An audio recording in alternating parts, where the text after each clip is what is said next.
अस्सलाम वालेकुम जी, मैं doctor Salan Ahmad medical road hospital से। आज हम बात करते हैं कि कोलेस्ट्रॉल हमारी बॉडी के लिए कितना ज़रूरी है और ये किस तरह हमारी बॉडी में बनता है, और कोलेस्ट्रॉल फ्री या फैट फ्री डाइट है उसके इस्तेमाल के लिहाज से क्या गाइडलाइंस हैं कि हम उनको इस्तेमाल कर सकते हैं और वो हमें हार्ट डिजीज़ की तरफ, हार्ट अटैक्स की तरफ लेके जा रही हैं कि नहीं। सबसे पहले अगर हम इसकी हिस्ट्री की बात करें तो जब वर्ल्ड वार 2 चल रही थी तो जो फौजी जो है वो जब जंग में शहीद हो जाते थे तो उनका जो है उनकी आर्टरीज पे, उनकी जो वेन्स हैं, खून की नालियां हैं, उन पे तजर्बा करना शुरू किया डॉक्टर्स ने। तो वो उनको देखने में आया कि इनकी जो खून की नालियां हैं उनमें कोई ऐसा मटेरियल मौजूद है जिससे ये नालियां बंद हो रही थी। और वो जब स्टडी किया गया तो पता चला कि ये जब नालियां बंद हो जाती हैं तो इसकी वजह से हार्ट अटैक आता है, जो कि उस टाइम पे एक अननोन डेथ होती थी कि पता नहीं होता था क्या हुआ है पेशेंट को, और पेशेंट जो है वो फोत हो गया, एकदम से फोत हुआ, उसको दर्द हुआ और वो उसकी डेथ हो गई है। तो जब वो उन्होंने स्टडी किया तो उन्होंने इसको कोलेस्ट्रॉल का नाम दिया कि ये कोलेस्ट्रॉल जो है जो इन नालियों में डिपॉजिट होता है और फिर उनको बंद करके एक डेथ का काज बन रहा है। जब मज़ीद उसको स्टडी किया गया यूरोप के मुख्तलिफ कंट्रीज़ में तो उसको एसोसिएट किया गया कि जो लोग फैट्स ज़्यादा खाते हैं, जो है कोलेस्ट्रॉल वाली खुराक ज़्यादा खाते हैं, तो उनको ये बनने के चांसेस ज़्यादा होते हैं।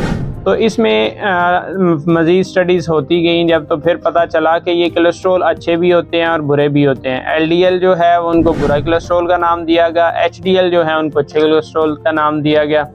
और उसको कहा गया कि एलडीएल जो है वो जिगर से जो कोलेस्ट्रॉल है उसको लेके बॉडी में जाता है, इसलिए बुरा है, और जो बॉडी से लेके जिगर में आता है वो इसलिए अच्छा है क्योंकि जिगर जो है उसको मेटाबोलाइज कर सकता है। तो एचडीएल हाई डेंसिटी था, यानी वो जब बॉडी से कोलेस्ट्रॉल लेके आ रहा था, वो एक ट्रांसपोर्टर है, वो एक लेके आता है कोलेस्ट्रॉल को, और वो मतलब उसमें मिकदार ज़्यादा होती है कोलेस्ट्रॉल की, इसलिए उसको हाई डेंसिटी कहते हैं।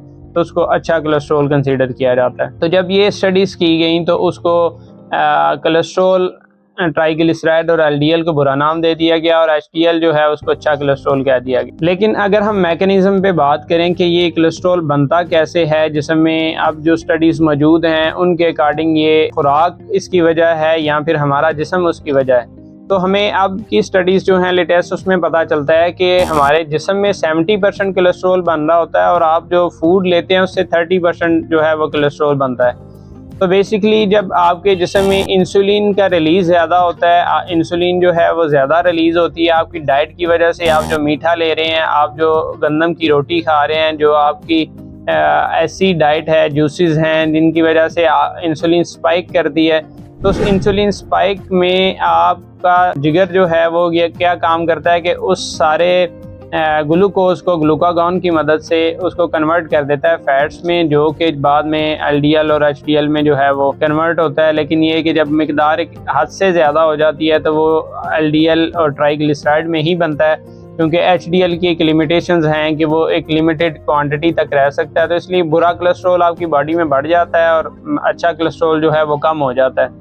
तो इसमें कल्प्रिट जो है वो आपका अपना जिगर है कि अपना जिगर जो है वो उसको बुरे कोलेस्ट्रॉल को मैक्सिमम क्वांटिटी में बना रहा है 70%। तो अगर हमने इसको रिड्यूस करना है या हार्ट अटैक की फ्रिक्वेंसी को, चांसेस को हमने रिड्यूस करना है, तो उसके लिए हमें सबसे ज़्यादा ज़रूरी है कि हम अपने जिगर को कंट्रोल करें। जिगर को कंट्रोल हम कर सकेंगे अपनी खुराक से, अपनी इंसुलिन की सिक्रीशन से। जो आखिरी वीडियो में हमने बात की जिसमें हमने बताया आपको कि इंसुलिन रिलीज़ कैसे होती है। इंसुलिन जो है पल्सेटिंग वे में रिलीज़ होती है। जैसे ही आप खाना खाएंगे तो 5 मिनट के अंदर जो है वो इंसुलिन लेवल इंक्रीज़ हो जाएगा। जो लोग मल्टीपल मील्स लेते हैं या सारा दिन कुछ ना कुछ खाते रहते हैं, जब भी किचन में गए एक बिस्किट ले लिया या कुछ चीज़ें ले ली, उससे इंसुलिन उनके जिस्म में कभी भी कम नहीं होती। आप देखेंगे उनका जो है वज़न ज़्यादा नहीं बढ़ा, लेकिन उनके जब कोलेस्ट्रॉल के टेस्ट किए जाएं या उनके हार्ट अटैक की रेशो देखी जाए तो वो ज़्यादा आती है। पहली थ्योरी में ये था कि इसके साथ वेट बढ़ता है और फिर वेट बढ़ने के बाद जो है वो नालियाँ जो है वो बंद होती हैं। तो अब देखने में आता है कि दुबला पतला सा बंदा होता है और उसको हार्ट अटैक से ये मसला बन जाता है, दिल का मसला बन जाता है या उसकी डेथ हो जाती है। तो उसमें वजह ये होती है कि वो जो स्नैकिंग करता है, वो जो निबलिंग करता है, उसकी वजह से उसमें इंसुलिन जो है वो उसके अमाउंट बहुत ज़्यादा रिलीज़ होती है। इंसुलिन रिलीज़ होने से जिगर जो है वो अपना काम करता है, उसको फैट्स में कन्वर्ट करता है, वो ट्राइग्लिसराइड और एलडीएल की सूरत में आपकी नालियों में जाता है और आपकी नालियाँ जो है वो बंद हो रही हैं, वो हार्ट अटैक का सबब बनती हैं। इसके लिए आपको चाहिए कि आप 3 to 4 मील्स मैक्सिमम आपकी खुराक में रखें। 2 to 3 आइडियल हैं, लेकिन मैक्सिमम 4 मील्स, यानी 4 मील्स का मतलब है कि अगर आपने एक बिस्किट भी लिया है तो उसको मील कंसीडर करेंगे। आप 2 मेन खाने खाएं सुबह शाम में, और दिन को जो है वो 2 दफ़ा आप कोई चीज़ हल्की फुल्की ले सकते हैं, जैसे एक दफ़ा सलाद ले लें, एक दफ़ा आप जूस पी लें या कोई भी बिस्किट या चाय ले लें। ये जो चीज़ें हैं ये आपके 4 मील्स हो जाएंगे। इस तरह आप अपने जो कोलेस्ट्रॉल लेवल्स हैं, जो आपके बैड कोलेस्ट्रॉल्स हैं, उनको कम कर सकेंगे और अपने दिल की हेल्थ जो है उसको ठीक कर सकेंगे। जो खुराक है उस पर अगर बात करें जो हम खा रहे हैं, जैसे गोश्त को मना कर दिया गया उसके बाद वर्ल्ड वार 2 के बाद के उसको कम कर दें, उसमें बहुत ज़्यादा मिकदार में कोलेस्ट्रॉल पाया जाता है। ऐसे ही कुछ खुराक जैसे देसी घी है उसको कम कर दिया गया। बीज ऑयल ले आए मार्केट में, अब बीज ऑयल पे भी स्टडीज़ मौजूद हैं कि वो बहुत ज़्यादा कोलेस्ट्रॉल रेस करता है। ये सारी चीज़ें जो है वो सिर्फ 30% रोल अदा कर रही होती हैं।